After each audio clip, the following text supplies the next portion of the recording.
Repeating a talking point doesn't make it true. With the public's right to know on the line, I want to bring in our slate of MS Now contributors and analysts. Sam Stein, managing editor at The Bulwark. Richard Stengel, former Undersecretary of State. Jason Johnson, back with us. And Tim O'Brien, Bloomberg opinion executive editor. Tim, they do a lot of talking that does not make it transparent. Right, because they're lying. And as it goes with so many questions they have enormous message discipline. But the reality is Donald Trump has spent his whole life, not just as president, but in the private sector, basically since he was about 20, hiding things. And he has never liked transparency. And why doesn't he like transparency? Because he does bad things routinely, large and small, whether it's financial malfeasance, whether it's hiding details about his health, whether it's hiding details about how he runs his administration. He hides everything, and it's the instincts of a mobster. The only people who go around routinely hiding things are worried about getting caught. And he is always worried about getting caught because he is always either pushing the limits of regulatory or legal boundaries or actually transgressing them. We've seen him do time and time again in this administration. So anytime he says I'm completely transparent, it's an Orwellian response. And when anyone should, when they hear that, should say, actually, you're hiding things. Right. And the most recent example, Rick, this plane switcheroo, it feels emblematic of the administration's overall approach to transparency. The New York Times notes this ruse, quote, stands out not only for its misdirection, but also for the way it shifted the evident peril to others and was kept secret long after Mr. Trump was out of harm's way. How should this have been handled, Rick? You know, he hides everything, as Tim said, because he's committing transgressions. This is more than just hiding something and misdirection. This is an appalling moral lapse that he put hundreds of people's lives in danger, putting them on a decoy when he went on another plan. It could have been handled in any number of different ways. Could have taken the press into his confidence. He could have, once he left Turkish airspace on that other plane, they could have called the Iranians and say, hey, my guy is out of your airspace. Don't blow up that other plane. But it's more than just this penchant for secrecy. It's a kind of callousness that reflects what we already know about him, that he's a narcissist. I mean, every scandal that sticks because the perception of the person about whom the scandal is general. We all know he's a narcissist. He behaved like a narcissist, and his narcissism put hundreds and hundreds of people in potentially harm's way, in part because he doesn't understand, speaking of secrecy, he doesn't understand the role of the press in a democracy, the role of the press pool as a symbol for the American people. He's the servant of the American people, and that's why he needs to level with them, and he does not. This might not have been as big of a story, Jason Johnson, if the administration had to, as they often claim they are, actually been transparent with the American people. But their disregard for both the press and the people is apparent.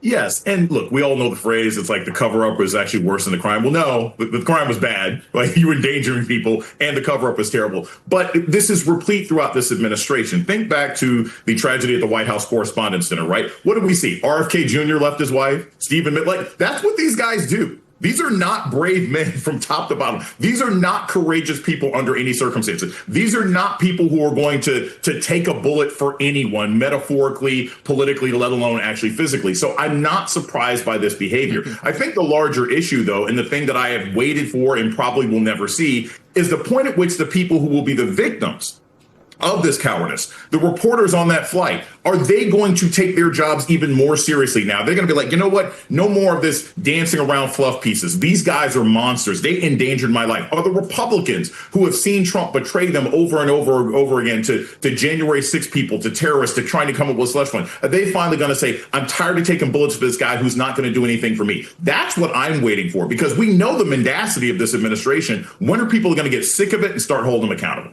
Well, and you have some of that reporting trickling out, Rick. You have reporting describing the threat as credible. However, the Washington Post reports that the CIA had low confidence in the Iranian threat intel provided by Israel. That's according to current and former U.S. officials familiar with the intelligence.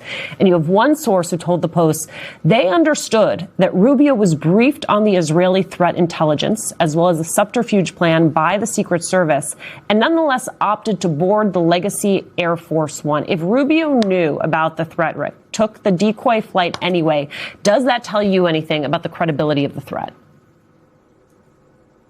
I don't really know. I mean, we're talking about an administration that we've all agreed doesn't level with anybody. So I don't know about the level of the threat. I mean, the point about what Rubio knew and what Rubio did is this: there's a distinction between the press and the government employees, and particularly cabinet members. Cabinet members take an oath of office to protect and defend the Constitution, and they know when they are with the President of the United States, they're taking risks. I flew into Afghanistan.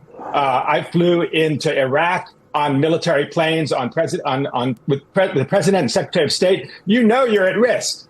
But the press, when they're not informed and is not told of their risk, didn't accede to that, didn't consent to that. That's what's, again, I find so appalling about this. And as Jason said, I wish the press would protest more. Like, gee, you used me as a flying decoy and didn't tell us about it. So it's more than just transparency. It's full-fledged immorality. Sam, part of what I'm trying to do and what I asked our producers to do was to stitch together a few of the stories that we're following all through the lens of this question of transparency, because I think it's easy to talk about the Epstein files in its own silo. It's easy to talk about what happened with this Iranian threat and the use of subterfuge and the fact that they were not transparent with the press about where the president was for a number of hours. But to me, it all exists under this larger umbrella of a president that claims to be the most transparent in history, but then will not even tell us the full story of his own health. You had Vice President Dick Cheney's former cardiologist writing an op-ed demanding more disclosures. He writes, Mr. Trump is probably the most photographed president in American history, and a variety of physical ailments are easy to see. He's had large bruises on both hands, swelling in his legs, and episodes when it appears that he is struggling to stay awake. He's also had advanced imaging performed for unclear reasons. The public is again left to wonder whether the nation's leader is okay. Sam, what does the public have a right to know? Well, the public should have a right to know the basic health and status of the president of the United States. This gets back to what we're talking about. Look, on the Air Force One decoy stuff, I don't begrudge the president for taking a decoy aircraft if he thought the threat was credible. He has been shot at. That is true. He has been hit by a bullet. We don't know what his psyche is about these types of things, but he does have an obligation to try to make sure that the American public are informed of this, that they know that he had to do this. And he certainly has an obligation to at least give the people who are left on the decoy plane insights into the severity of the threat. And he doesn't care for that. That's the thing that he doesn't care for. And this, as your producers have stitched together, and as you note, spans across a variety of stories. The health stuff is remarkable. I mean, he has basically said, I am a Greek god. I have been checked out 4 or 5 different times. I passed cognitive tests every time with smashing success. But the actual amount of data that we're given about his medical condition is very sparse. And as this op-ed points out, the testing that he's done, what we know of it, just raises additional questions. Same holds true for his business acumen and financial reports, as Tim has copiously documented over the course of his career. We don't have an actual full understanding. Tim only knows because he had to go to court. And so he's created this facade about himself that he's some sort of invincible president who's a huge business success that we're just asked to believe. And then the last thing I'll say is, when they say they're the most transparent administration in history, what they mean is that he talks to the press more than any president in history. And that is true. He does talk to the press a lot. I don't think we should just dismiss it. I'm grateful that he does. But when he does talk to the press, it's filled with mistruths, misdirections, and lies. And that is not transparency at all.